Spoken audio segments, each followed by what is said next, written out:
திருநெல்வேலி மாவட்டம் திசையன்விளை அருகே கரைச்சுத்துப்புதூர் கிராமத்தைச் சேர்ந்தவர் KPK ஜெயக்குமார்.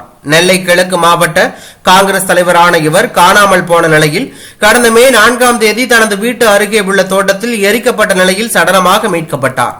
ஜெயக்குமார் மரண வாக்குமூலம் என குறிப்பிட்டு திருநெல்வேலி மாவட்ட காவல் கண்காணிப்பாளருக்கும் பண விவகாரம் தொடர்பாக மருமகனுக்கும் எழுதிய 2 கடிதங்கள் அரசியல் வட்டாரத்தில் பெரும் புயலை கிளப்பியுள்ளது.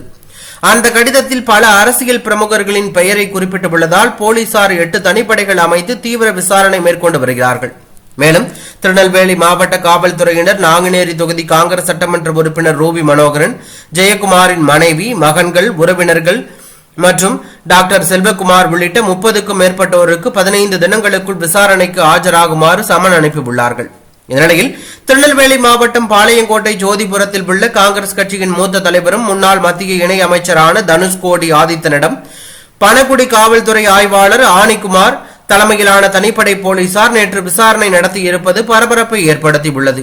அவரிடம் சுமார் 1 மணி நேரம் நடந்த விசாரணையில் தனுஷ்கோடி ஆதித்தன் மற்றும் ஜெயக்குமார் இடையிலான பண பரிவர்த்தனைகள், இதற்கு உதவியாக இருந்த பாஸ்கரிடம் போலீசார் விசாரணை நடத்தி அதன் விவரங்களை எழுத்துப்பூர்வமாக கையெழுத்து பெற்றுக் கொண்டதாக தகவல் வெளியாகி பரபரப்பை ஏற்படுத்தியுள்ளது.